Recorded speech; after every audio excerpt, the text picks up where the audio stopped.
آج کل کچھ لوگ کہتے ہیں مولانا نہیں میرے ابا شراب پیتے ہیں، میرے ابا ذرا سدھرے ہوئے نہیں ہیں، میرے ابا نماز نہیں پڑھتے۔ میں کہتا ہوں میرے عزیز، ابا کی عزت اور اماں کی عزت نمازی ہونے کی وجہ سے نہیں ہے، ابا اماں کی عزت نیک ہونے کی وجہ سے نہیں ہے، ماں باپ کی عزت صرف ماں باپ ہونے کی وجہ سے ہے۔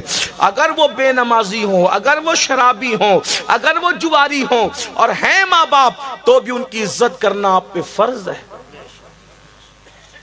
یعنی یہ نہیں کہ نیک ہوں گے تو ہی کرنا پڑے گا، نہیں، بلکہ ماں باپ کتنے بھی برے ہوں اور وہ اولاد کے حق میں دعا کرے تو اللہ ان کی دعا رد نہیں کرتا، اولاد کے حق میں۔ بلکہ ماں باپ کی دعا کا درجہ کیا ہے، حدیث پر غور کریں۔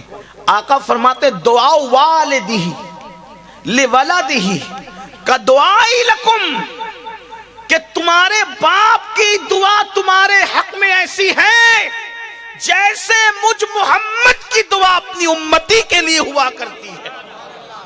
یعنی جیسے دعائیں محمد الرسول اللہ امت کے حق میں رد نہیں ہوتی، ویسے باپ کی دعا اولاد کے حق میں رد نہیں ہوتی۔ لوگ ادھر ادھر پھرتے رہتے ہیں، لوگ ادھر ادھر پھرتے رہتے ہیں، حضرت دعا کر دو، حضرت دعا، ارے سب کی دعا لو، میں منع نہیں کرتا، لیکن کتنا بھی بڑا آدمی، کتنا بھی نیک متقی کعبے کا گلاف پکڑ کے دعا کرے، وہ اللہ بے نیاز ہے، چاہے تو قبول کرے گا چاہے تو رد کرے گا۔ کسی کی بھی دعا قبول ہوگی یا رد ہوگی، لیکن اللہ کے رسول نے گارنٹی دی ہے، ایک دعا ایسی ہے جو تمہارے حق میں کبھی رد نہیں ہو سکتی، اور وہ تمہارے ماں باپ کی دعا ہے۔ ادھر الفاظ پورے نہیں ہوتے، ادھر اللہ قبول فرما لیتا۔ حدیث پاک میں آتا ہے، حدیث پاک میں آتا ہے، ایک مرتبہ حضرت موسیٰ کلیم علیہ السلام جنگل کا سفر کر رہے تھے، جنگل کا سفر کرتے ہوئے تھک گئے تو اللہ سے کہا اللہ میں تھک گیا، میرے لیے سواری کا انتظام کر۔ تو ارشاد ہوا موسیٰ تشریف لے جائیں تھوڑا آگے، ایک بندہ ملے گا اس سے یہ بات کہو۔ حضرت موسیٰ کلیم گئے تو کیا دیکھا، ایک بندہ ہے، نارمل سا سادہ سا بندہ ہے۔ اس سے کہا اللہ کے بندے میرے لیے سواری کا انتظام کر دے۔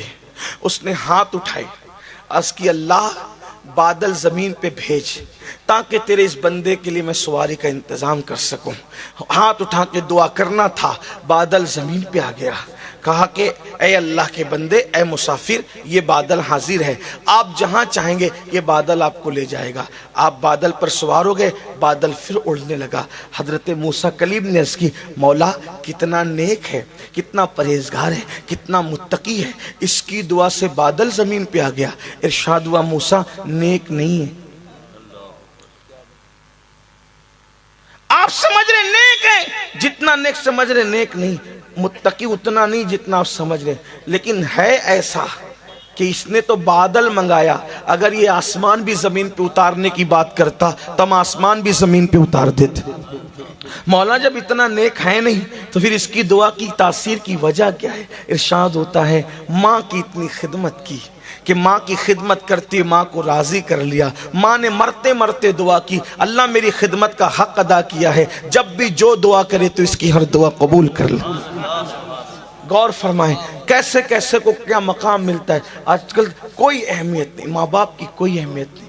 آج یہ بھی کہ نہیں ہم تو انہیں کیا سمجھتا ہے، اے بڈھے ہو گئے ان کو کیا سمجھتا ہے، بلکہ ان کو تو جھڑکیاں دی جاتی ہیں۔ اللہ کے رسول علیہ السلام فرماتے ہیں جس نے اپنے ماں یا باپ کے سامنے ایک بار اونچی آواز سے، صرف ایک بار اونچی آواز سے بات کی، انجام کیا؟ سرکار غریب نواز اپنے ملفوظات میں حدیث بیان کرتے ہیں کہ ایک بندہ آئے گا اللہ کی بارگاہ میں قیامت کے دن، اور اس کے نام اعمال میں پہاڑوں جیسی نیکی ہوگی، پہاڑوں جیسی، شاید ہی کوئی نیکی ہو جو اس نے نہ کی ہو، نیکیاں نیکیاں نیکیاں نیکیاں اور نیکیاں ہی نیکیاں۔ پھر کیا ہوگا؟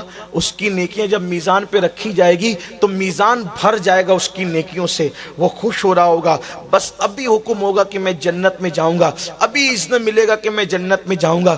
ایسے میں ایک چھوٹا سا کاغذ کا ٹکڑا اس کے گناہوں کے پلڑے میں گرے گا. جب اس کے گناہ کے پلڑے میں چھوٹا سا کاغذ کا ٹکڑا گرے گا تو اس کی ساری نیکی ہلکی ہو جائے گی اور گناہ کا پلڑا بھاری ہو جائے گا, اور حکم ہوگا فرشتوں اس کو منہ کے بل گھسیٹتے ہوئے جہنم میں لے جاؤ. اللہ اکبر. جس وقت وہ یہ سنے گا تو اللہ سے عرض کرے گا مولا تیری شان بڑی نرالی ہے, تیری شان بڑی عظیم ہے مولا, میری پہاڑوں جیسی نیکیاں, میں نے نیکیاں ہی نیکیاں کی, لیکن یہ چھوٹے سے کاغذ کے ٹکڑے میں لکھا کیا تھا جس کی وجہ سے میری ساری زندگی کی نیکی ہلکی ہو گئی. تو ارشاد ہوگا تو نے صرف ایک مرتبہ چلا کر اپنی ماں سے یا اپنے باپ سے بات کی تھی, وہ چلا کر بات کرنے کا گناہ ایک گناہ لکھا ہے جس نے تیری ساری زندگی کی نیکی کو ہلکا کر دیا. آپ سے پوچھتا